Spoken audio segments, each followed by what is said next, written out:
morning and welcome to Wake Up with the Consciousness Cafe, part of our Wisdom Wednesday series. My name is Lisa Ferraro. I'm the founder and spiritual director of SoulCall Ministries. And this morning, it is my honor to welcome internationally recognized and celebrated comedian, also the CEO and founder of the HaHa Institute, the International Institute for Humor and Healing Arts. Welcome, Karen Williams. What an honor to have you with us this morning. Well, thank you so much. I'm very excited to talk with you today. Thank you. Yeah, so the International Institute for Humor and Healing Arts. I'm smiling already and my cells are pingy. Tell us a little bit about when you founded that and the mission. Well, I began performing comedy in the San Francisco Bay Area in the early 80s, around 1983. And was beginning to establish a reputation for myself in the gay and lesbian community in the Bay Area. And I was asked to do a performance in Las Vegas, Nevada for, I think at the time I was beginning to do a lot of AIDS related type work.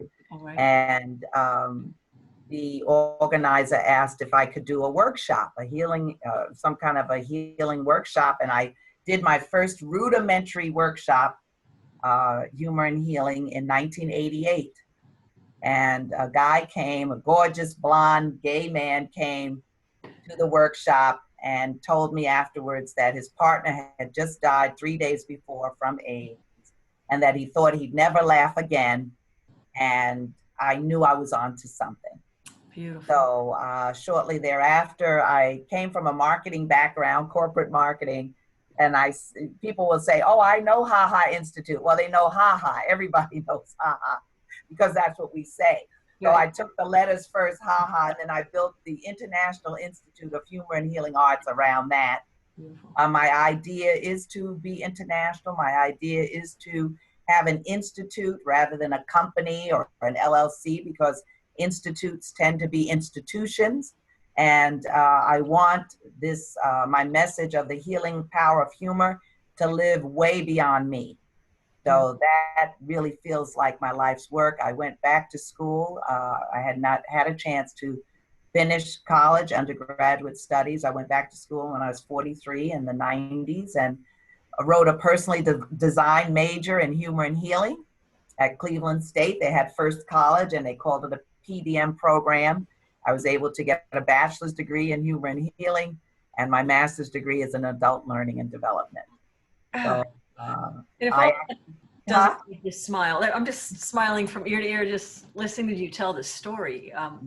You're quite the visionary.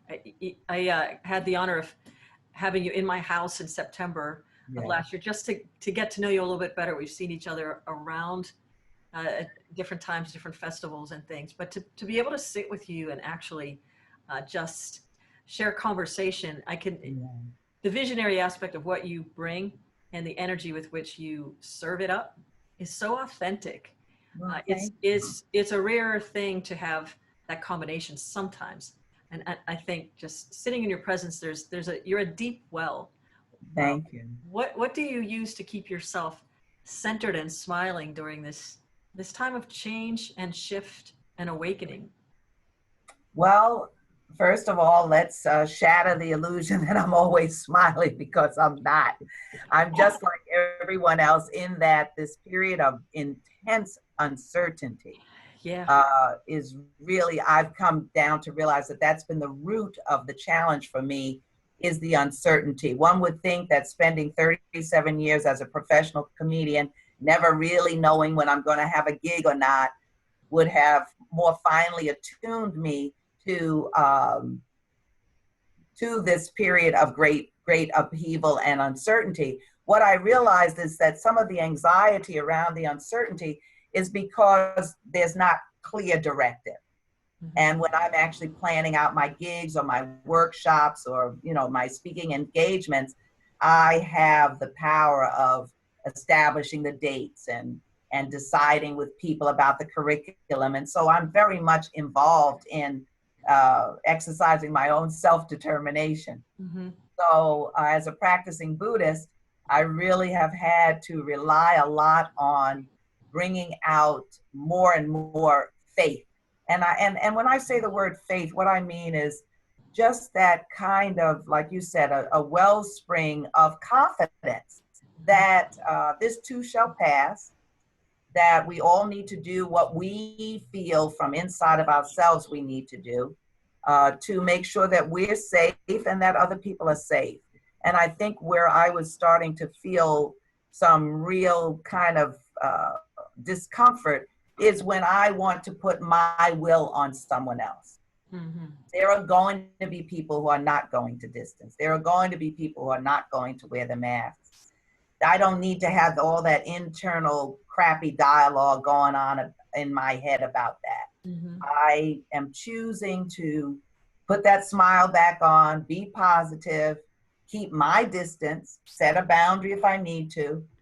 And I had a beautiful experience yesterday just getting ice cream down the street. Young family came up. I think there were like 5 girls with the mom. None of them had on a mask. I had said to the mother, okay, that's close enough now. And then I looked at the girls and I said, why aren't you wearing masks?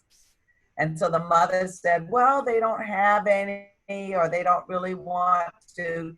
So I have this big bag of masks from my friend in Philadelphia who had them made up, Urban Karma. They're in these beautiful designs, the one you want. And they all chose a mask. And then I said to them, I'm 68. I may not look like it, but I need you to wear a mask for me and for my mom, who's 86. It's not just about you. Do you think you can do that? They said yes, and then they all took selfies with their masks on. Wonderful. That's fantastic. As a learning experience, that's not going right. I've got to make it that way for myself. Otherwise, I'm just, overcome like everyone else. Yeah, that's an interesting point, moving through this whole pandemic and the virus thing. If the virus doesn't get through your mask, but it gets into your consciousness in the form of anger, you're hurting yourself from the inside. So Absolutely. Some way or another to be able to participate with it and turning into a learning experience where somebody has a positive interaction when they're outside. That's right. And it diffuses the fear of the whole thing. It does. When I get to talk with people like you who've been a master of comedy for a long time, making us laugh for many, many decades, I wonder, who are your influences? Was this your soul's calling from the time you were a kid? Did you know you were going to be a comedian? I really didn't know if you had asked me when I was young, and of course I was born in the 50s, so the arena for women was very limited. We could be nurses, teachers, or secretaries. And so I always wanted to be a teacher. People often ask me if I was funny when I was a child. And the truth is, I don't really remember that. There's a couple of instances. One was when I was 9 and went to a little girl's birthday party, kind of told this little dirty joke, and the mother brought me to my parents, and my parents sat on the edge of my bed. They had me when they were 18, so they're 27 now, asking me this joke. And I see my mother cover her face and my father giggle and turn away. And I thought, hey, that was funny. They're laughing. You were hooked. So I kind of got it, that I was into that. And then I performed in 2009 at a club in New York called Comics. And my high school friends from the Bronx High School of Science, 6 of them came to the show from my high school. I hadn't seen them in like 40 years. And they told my friends there that I was 14 years old in social studies, and we were studying about Gandhi. And I imitated Gandhi's mother, and I said to Gandhi, Gandhi, eat a cookie. Who's gonna know? Oh, God. Great. So I had no idea that I was doing that kind of stuff, because I don't think of myself as a class clown, and I'm basically kind of shy, but I guess I always did have a sense of humor. You're going to be getting a PhD. You're going to be doing that this summer. And I'm saying this because I'm thinking of the role comedy plays in educating, Yes. giving us an opportunity to laugh. And some of the most brilliant people I know, it's not about being a class clown. You have to be really bright to make people laugh. And Yeah. I get this about you. How do you see teaching and comedy? How do you see that? Well, I feel like I'm always teaching. I mean, the Institute has specific workshops that I do. There's humor and healing, there's humor and stress management, humor and diversity. I think that humor can be used to teach really difficult stuff. It diffuses, it educates, it enlightens, it does all that stuff that warrants it being called a sense of humor, because you realize that without that sense, something about that person almost seems like it's not alive. There's an aliveness to engaging with someone in laughter, and it seems like the most natural response to everything from nervousness and excitement to real glee and joy. You know, we call laughter spontaneous joy. It's an expression of that spontaneous joy, but we don't feel that way all the time. Right. And what happens is there's a difference between laughter and humor. Humor involves the intellect. And once the intellect gets involved, then that's where the put down and the negativity and the biases have an opportunity to come in. So when I'm teaching about the healing power of humor, I always have to say appropriate humor, because all humor is not healing. Agreed. I recognize too, you know, I've been in your audiences and it's so clever, so witty, so spot on, and it changes. You know, you use what's happening to help us stay sane and laughing when it's appropriate, like you said. And also there's this way I've always noticed about humor, because I love to laugh myself, is there's this, you know, as a musician, there's a way we can get across an emotion or a feeling, and people can open up after a while, but nothing quite opens people up as quickly as laughter. Yeah. You're defenseless when you're laughing. If you can make somebody laugh, all of a sudden you can have a conversation. Right. What happens? It's a shared consciousness. It's because most of the time we're either thinking about the past, reminiscing, or collecting data from the past, or we're future tripping. I'm a real big future tripper because I plan a lot. And I find security in my planning. But laughter roots you in the present moment. When you're sharing a laugh with someone, you can't think about the past and you can't think about the future. You are rooted in the moment. And that moment is really the only truth we really have. And I think a lot of people get confused with humor. It's not quite a universal language in the way that music is, because it involves words and we would have to speak the same language. And yet I postulate that a smile is really the biggest transmitter of joy that we have. Yeah. A smile says, I'm open, I'm available. Yeah. When I travel and I don't speak the language, I do a tremendous amount of smiling and, you know. Just... Right. Yeah. Beautiful. Now, so tell me about you're teaching classes. Tell me about the class that I think I'm going to try to slip into if I can. Oh, okay. Yes, it's conscious comedy. American humor is basically put down humor. And so particularly for women, people of color, we don't always have the best relationship with humor because we've been the butt of the joke. And that's not good at all. And at the same time, humor has been called the language of the oppressed. That's why Jewish Americans, Italian Americans, African Americans, we all have this. Jewish people who are Jewish have this incredible relationship with humor. Yeah. Because I mean, I was reading, what did Elie Wiesel say, that what kept him alive in that concentration camp was they were laughing at night, not boisterously, right, but they were able to find even the little bit of humor in their situation. Yeah. And he said that kept him alive. That's pretty powerful stuff. I am really digging deeply within myself to maintain I call it humanity. I love it.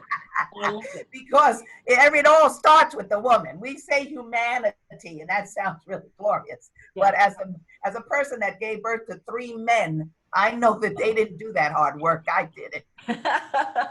It speaks to your spiritual practice again, too, to be able to resurrect your own consciousness, to find conscious humor, to help us all to buoy our thoughts to some better day. You know, absolutely. Absolutely. I think that this is our time. This is the artist renaissance that we've needed in this country.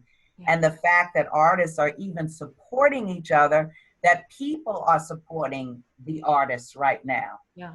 I mean, we've got these virtual tip jars, and I'm telling you, I am amazed by the generosity of many, many of my allies, my fans, people that I don't even know are being hugely supportive, because I think there's a way that people are saying, you know, technology is not going to save us right now.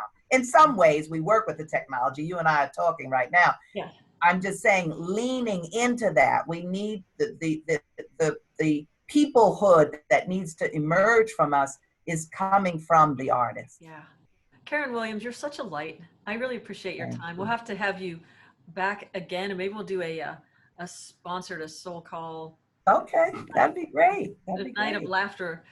Karen Williams, everyone. And where can we find more about you? We'll put it up on our website as well. It's www.hahainstitute.com. hahainstitute.com. Thank you so much. Thank you. And thank you for joining us this morning for Wisdom Wednesdays, part of SoulCall Ministries. If you're interested in donating to SoulCall Ministries, you can go to soulcallministries.org/donate. And we appreciate your tithes. It enables us to bring amazing humans to the fore, like Karen Williams and other friends. Remember, wherever you are, know that you are loved. Thank you. Thank you.